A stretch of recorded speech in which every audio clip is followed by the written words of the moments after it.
All right, Luke, we are going to cap off today's crossover Thursday. Locked on Titans, Locked on Vikings. Thank you for making us your first listen each and every day. For your second listen, check out Locked on NFL. I'm one of the lead hosts of Locked on NFL. Luke joins me every single Wednesday episode. It's the Y'all want to hear me rant about the Bears? Woo boy. Woo boy. Yeah, I went off. Yeah, you guys should definitely check that out. But hey, you get all your Vikings and Titans news in under 30 minutes every day with us. Get your NFL news in under 30 minutes with us. It just makes so much sense. Get subscribed on whatever platform that you watch or listen to the show. But Luke, I'll let you go first as you are the visitors, and that is the format of the show. What are your kind of keys to victory for the Vikings to take care of the Titans and not get upset in this game? Well, I won't steal yours about the turnovers because I think that really is it. But I think pressure will be big. Whether the Vikings do, like, there's kind of two main flavors you'll get. They've kind of Jekyll and Hyde their defense. Sometimes their defense doesn't blitz at all. Yeah. Like, I don't think they blitzed much. Well, no, they did blitz Aaron Rodgers a little bit against the Jets, but like in the first parts of the game against the Jaguars, they didn't really blitz. They simmed a lot of pressure. They faked a lot of blitzing, but they did a lot more backing into coverage, tried to win with 4. They ended up adjusting that and going more blitz heavy later in the game, which worked out better.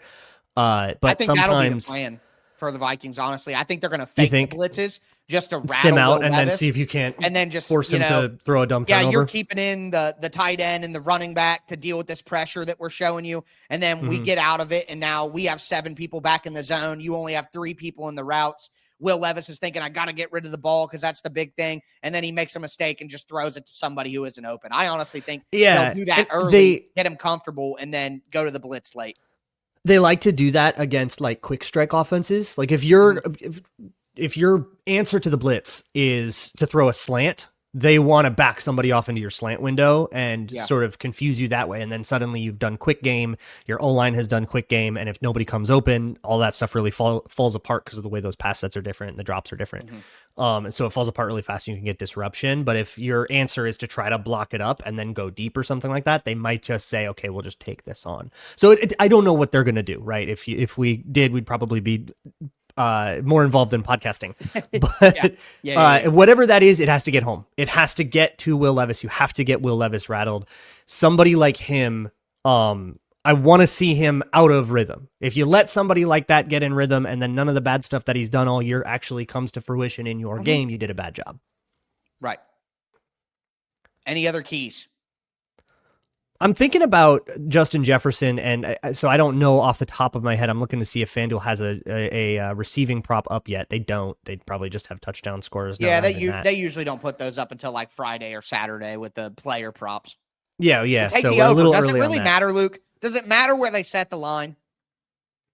The line's at 39.5, and the under kind of looks juicy. Well, I meant me. for Justin Jefferson's personal props. Like, does it really matter? Well, I was going to say receptions prop, because if you say that maybe it's an underneath thing, maybe it's a lot of 7-yard catches, but not like maybe they go back off, they beat quarters, they don't let up the explosive, but you hopefully get a few like dinks and dunks, which might be a good operation against the Vikings, and say, okay, have a 12-play drive without Sam Darnold doing something idiotic. That might have to be the plan.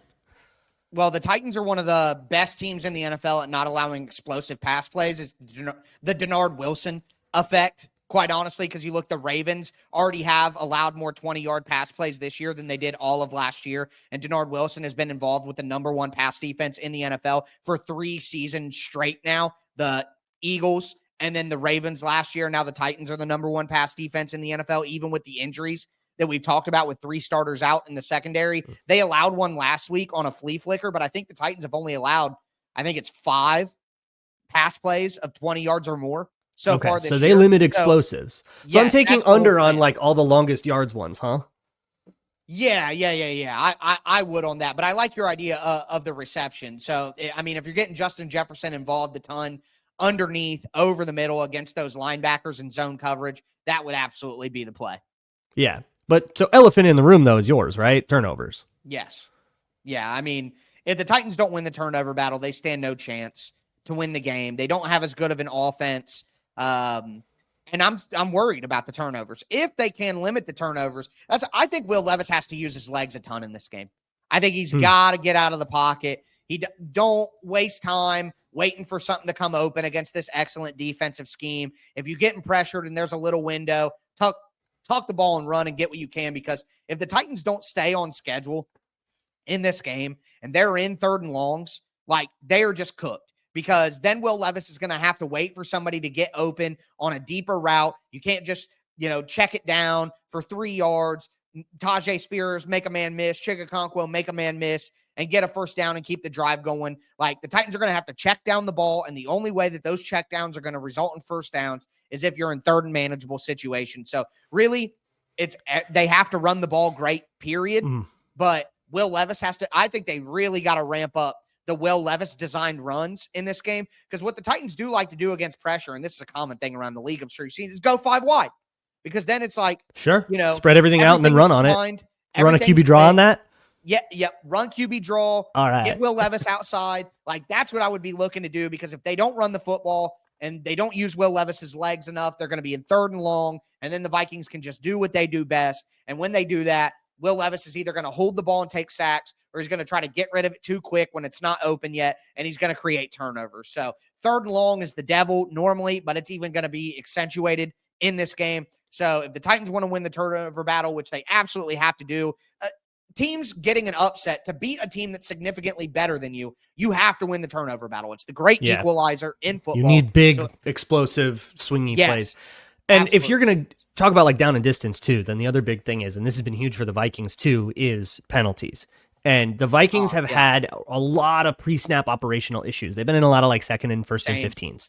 Same. So whoever can, I think, pull that together, right? And like, how cliche are we? Turnovers and penalties, right? But you know what I mean? The Titans are at home, so you would think that that would benefit them in that way. What are the Titans wearing? Do you know this one? It's going to be all navy blue.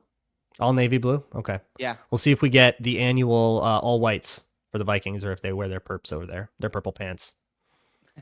Well, that'll be interesting to see. I love the color combinations, and at this point in the season, that's something that actually brings me joy, seeing the color combinations. But no, you got it. It's very important. The vibe is very important. I'm a big aesthetics guy. Dress well, test well.